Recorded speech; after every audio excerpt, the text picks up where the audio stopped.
About 15 years ago, there was a short-lived trend in evangelical churches known as the emerging church. There was a lot of hullabaloo about it. A bunch of the emerging church leaders wrote books and became fairly famous and sought-after speakers. And then the whole movement kind of flamed out and disappeared for a variety of reasons that aren't important. But I'll tell you that I got very excited about that when I first learned about the emerging church movement. Because it was about the same time where I was getting really burned out on the Pentecostal charismatic movement. Now, what I liked about my Pentecostal upbringing was the belief that you actually would experience God's presence and power in your life, that was normal.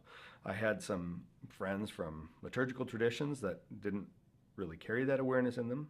I had some friends from more biblically based traditions that really didn't feel comfortable with that. But the emerging church really celebrated experience and wanted to court it. And so that was the point of attraction for me. Now, again, there's no group that's perfect, and all kinds of groups have flaws, and maybe someday we'll have the privilege to talk about the flaws that I perceive in either the emerging church or the Pentecostal charismatic movement, and maybe someday we'll talk about my flaws, which would probably be even a longer discussion. But the point is this: I think we ought to experience God when we come to church. That's the only thing that we're trading on. I mean, you can go to a better rock concert, you can go to a more solemn ceremony, you can go to a bigger room, you can go to a place with cooler amenities. I mean, the only thing we have to trade on is the presence and power of the Holy Ghost. So why are we afraid of that? We ought to design our services in such a way that we give people multiple points of contact. That's why at Westwinds we often say that we're designing aggregates and gateways rather than designing our services around a theme. And what that means is we're an aggregate is something that gathers a bunch of people together, and a gateway is, of course, something that allows you to go from one place to another. Well, when we design our services rather than themes, we think about how we're going to bring everybody together and how we're going to take them in further. Typically, if a church was doing a series on money, a theme-based church would, play a money cover song from a secular band.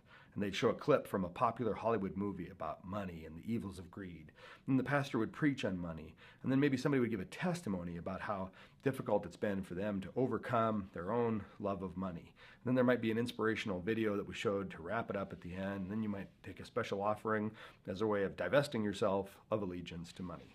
None of that stuff is bad, unless you're newly divorced and you can't stop crying, or you're a recovering addict and you're jonesing for a fix halfway through church. You can't even think about money. What if you just got robbed? What if you just gave money to a TV preacher and he stole it? The truth is there's lots of reasons why a service that's only about one thing could feel really bad to anybody who cares about anything else deeply. So rather than services about one thing, money, sex, family, studying the Bible, we make our services about a bunch of things. No, that's not true. We just make them about getting closer to Jesus. So we'll talk about a bunch of stuff, but all that stuff serves as an aggregate. We'll talk about sex and money and family every week because that's stuff we all deal with every week. But we're not going to focus in and zero in on them real heavily. We're going to focus in on Jesus real heavily and bring everybody together like an aggregate, and then take them deeper with Jesus through the gateways of worship or media or whatever else. But it's a philosophical shift, and one that, of course, sparks a lot of creative change afterwards.